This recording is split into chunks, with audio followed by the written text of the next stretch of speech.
Hi, I'm Ailey for Design Break, and today I'm going to show you how I set up an online t-shirt store.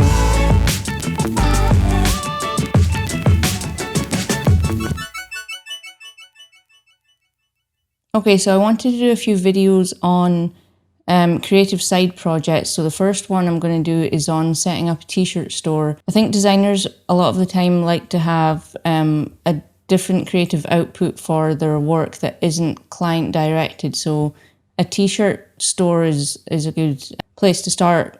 Setting up a t-shirt store is something that I wanted to do for quite a while now, but I've been procrastinating on it quite a lot. So I'm still working through the details. It's not quite finished yet. Apart from having a creative output for your work that isn't client directed, a t-shirt store lets you sort of make extra money on the side. You can build a brand, build a community, or just sell branded merchandise. And it's quite a fun thing to do as well. So here's my finished store, and I'm just going to go through the steps on how I went from start to finish. So I looked at a few different t-shirt fulfillment companies. So basically you do the design, you upload the designs, you can create a storefront with a lot of the different ones. You can even embed it onto your website in different ways if you wanted to have a more custom experience for your customers. I went with Teespring in the end. There's so many different ones, and I'm saying a t-shirt fulfillment company, but it's really on-demand printing of basically any merch you can think of. They do mugs, t-shirts, hoodies, caps, phone cases, coasters. Some of them even do underwear, bibs, baby wear, just so much variety. But I'm just going to focus on t-shirts for today. Okay, so the first step was to sort of brainstorm ideas of what you wanted to do. I already had an idea of what I wanted to do before I got started, so I just started on the logo. So my store is the Curly Tail Club. We have a dog who is a Basenji, which is quite a rare breed. So there's quite a big following behind it. Anyone who owns a Basenji is really passionate about the breed. So I kind of wanted to build something around that and capture that audience, because people, when they're into something like that, they really like to show their appreciation. So started off in Illustrator designing the logo. That's the curly tail in question. So I used that as a reference point. Worked out the geometry and sort of went through different iterations of the actual logo. And I decided to go for like not an anti-brand approach, but have various different logos, not just the one, but there would be this main one, which is this icon here, with the thick lines just kind of representing the curly tail of the Basenji. So I kind of wanted to use a few different fonts. I didn't want to stick to just the one and be really rigid. I wanted to be quite fluid so that I could work into different designs. So this is kind of just my iterations here.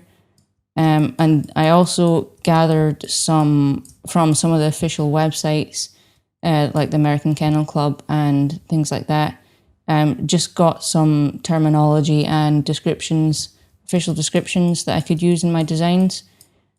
And then I got these t-shirt mock-ups, put them as a background layer on my Illustrator document, just so I could work out some different design ideas and different iterations and just kind of sketch ideas before actually going into the actual setting up of the store. Okay, so once I had that, I then did my research on the different stores.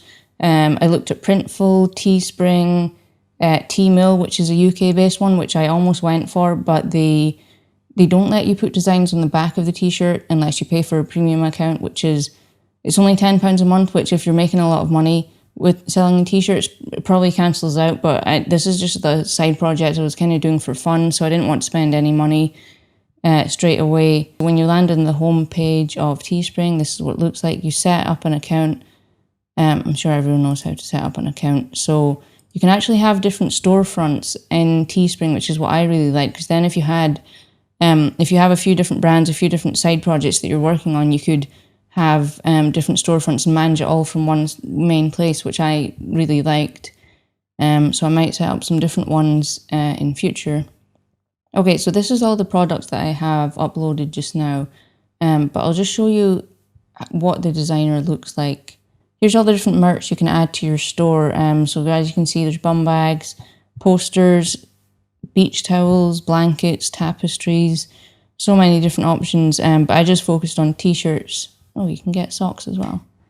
That's pretty cool. One of the reasons I really like Teespring was that they do tri-blend t-shirts, which are really soft and high quality feel. I'm not actually sure what brand they are. I've ordered up a sample, so I'm waiting for that to come. So in here you get to apparel. You can see all the different clothes that you can upload. I just went with unisex t-shirts because anyone can wear them. So now that I kind of knew what the designer was like, just worked on exporting out different designs. Here are a few of the different designs I decided to export. So we've got the different logo variations, put on the t-shirts, some descriptions. Okay, so I exported these out in CMYK. I actually said on the Teespring FAQs that their printers use an RGB profile.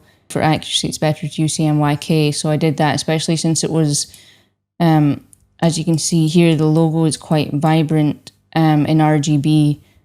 And I didn't want to have it look really vibrant in the store, but then when it arrived on people's doorsteps to be really desaturated and disappointing. So I kind of wanted the store to represent what they were actually going to get. Okay, anyway, so you can just add an image really easily. You can add your own text as well, and they've got some preset fonts, which is kind of handy. But you can add it, drag it. You can add more than one image if you had like a design with various different aspects to it. You could do that. So you only do get this small square rectangle to upload designs to. I know on one of the other ones, I think it's Spreadshirt, you can have you can upload onto like the shoulder and different things like that. And on the hoodies, you can put designs on the actual hood. Obviously, it costs more to do that, but on Teespring, you can only do it on one set area. But you can upload onto the back as well, so you can have your designs on there. Hit continue. You can pick, at this point you can then pick different things. If you want the same design to be on like a canvas bag or socks or whatever, you can do that. And then you can put in a title and a description, and then you can just add it straight to one of your stores, whichever store you wanted to. So that's that part of it. Once you've got some products uploaded, you probably want to customize your store if you're using this to resell. So this is what mine looks like. It's still a work in progress, as I said. I've just uploaded a logo and a header image. So I'll just show you how to do that. Okay, so in the Storefronts tab from the dashboard, if you hover over your store, you can get to edit the store. And I'm sure all the different companies, all the different fulfillment websites have a similar thing. So you can upload your header, your banner, products, and there's different integration settings and stuff that you can have them like advertise your products as well, or you can keep it private. I think you can even password protect your products. For example, if it was like an exclusive club type thing that you were only selling to certain people, you can do that. There's so many different settings. I just wanted to do a quick overview. As I said, it's a work in progress. I just set it up. I've ordered a sample, which actually the delivery time right now is quite long, so it's going to be a couple of weeks before it arrives, but I'm looking forward to that coming to see what the quality is like and what the print is like. And then I'll probably start promoting it on the different Basenji clubs on Facebook and various different places, maybe set up an Instagram for it. But it was really just kind of for fun, just as a side project, just to do something a bit different. Thanks for watching, and I'll see you next time. Bye. The camera. Good boy. You're so baby. Good boy.